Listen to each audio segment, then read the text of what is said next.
Hi everybody, I can't believe that I'm speaking to you from Cape Town in South Africa on Christmas Eve 2022 to try and piece together my thoughts of my cousin David who passed away in November. When we got the news in Cape Town on the 10th of November, I think we were ahead of you in time. I looked at the history charts and discovered that David had died when Stanley Morton had met Dr. Livingstone in deepest dark Africa. It was also a day when Bill Gates had instituted his Windows program, Windows 1 in 1983. It was also a day when the Gideons placed their first Bible in a hotel room somewhere in America, and also the day when the German wall in Berlin had been broken through, and that was a significant year in 1989. And so those really are images that stand with me in my memory of David. The first is that when I think of David, and if you have to understand David, you've got to realize that he comes from South Africa. And you've got to listen to Africa to understand David. He was born in the Eastern Cape, but also someone who lived in Cape Town and who knew the city so well. He went to UCT, the local university, and I remember him as my older cousin, Uncle Jamie's second son, who just looked after me in such a special way. And David, I remember him as being the one who would take tourists around Cape Town, being one of the first tour guide operators. I remember him selling classy linen, and I remember him talking about traveling overseas and getting away from South Africa.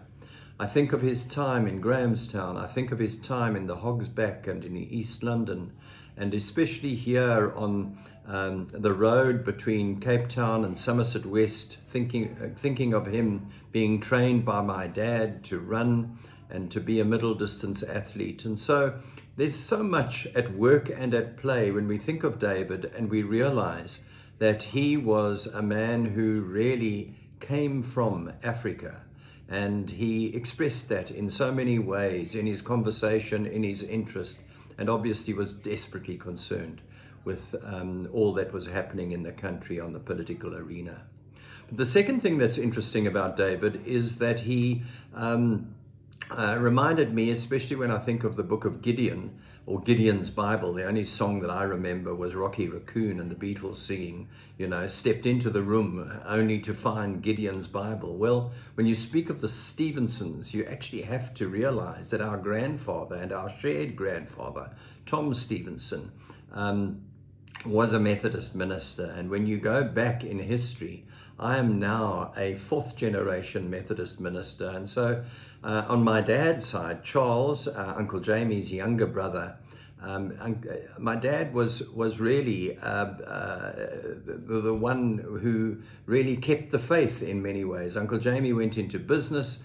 And David, I thank you for being honest about your father and the difficulties that he had when he came back from the war, because his sense of closeness was shattered. He really had no appreciation of just how horrible things were when there was war and there was conflict. And in a sense, that's where he parted in many ways, but he still kept the faith. And I think that it's good to honor our heritage and to recognize that the Stephenson lineage from Beverley and from the Yorkshire Dales, as it were, really is part of who we are. It's part of our DNA. So let's honor our heritage as we remember David. So we move from Africa, we move to honoring our heritage. But then I have to say to you, my biggest excitement was to meet my cousin David in Vancouver. Hell, he spoiled me rotten. And it was just wonderful to go to Creo and to see the future being played out before my eyes, to see these young geeks in little rooms. And David would say, check them out. He said, they're planning programs for the new millennium, because it was 1999. And Creo, I had come because of my love of print and the fact that they were in advanced stages in producing computer-to-plate technology. And I just was mesmerized by the advances in the science that was before me. And David, in many ways, when he came out to South Africa, he brought with me an understanding that they were light years ahead of us. He looked at me one day and he said, Mark, he said, we're working on, wait for it, handheld email. I can't forget it. He in personnel would look at so much in people's life. If you got a CV from someone and he asked those people, what gift do you have? And David would just look at the guy's CV. He said, if the person submits a program that is at least longer than one page, he said, I don't even read it. And I really think that David did something for me. He opened my eyes. And so Bill Gates in 1983 started with Windows 1, and look at us now in the advances of technology. And David took that with him in so many ways. He was ahead of the game and would always send me pictures of people with fancy yachts in the bay at Vancouver and tell me, look at my new acquisition. I mean, I knew it was just tongue-in-cheek stuff, but that was David. He loved his motor cars. He loved to drive.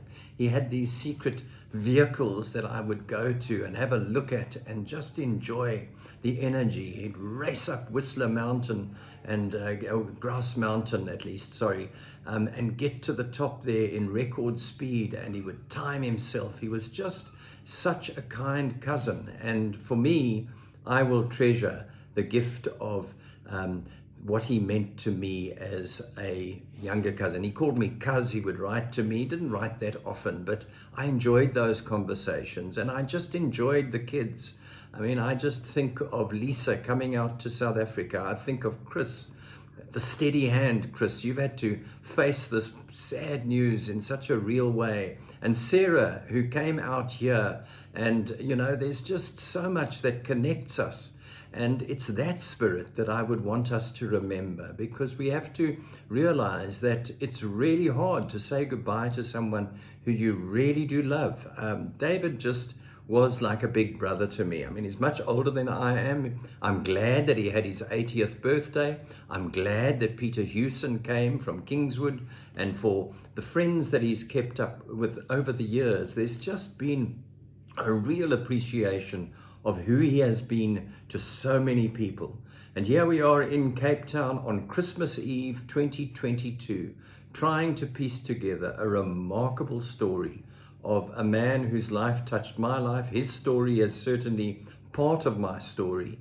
And to be in the old Esquimalt, looking down on the Stanley Bridge and just seeing Heidi and David walking along that boardwalk, as it were, and appreciating that they were walking into the future and yet not knowing what that future would hold, makes me feel comfortable that we're all in this together, and we connect the dots. And in many ways, we say to one another, it has been a good life. Thank you, David, for your kindness. And I want to say thank you, David, for your interventions in my life and for letting me meet your kids. I'm sorry I haven't met the grandchildren, but it is what it is. The spirit of the Stephensons lives on, and in many ways, there is a joy in our hearts as we say a very, very Merry Christmas to you all, and a super happy New Year. His spirit will never leave us. Goodbye.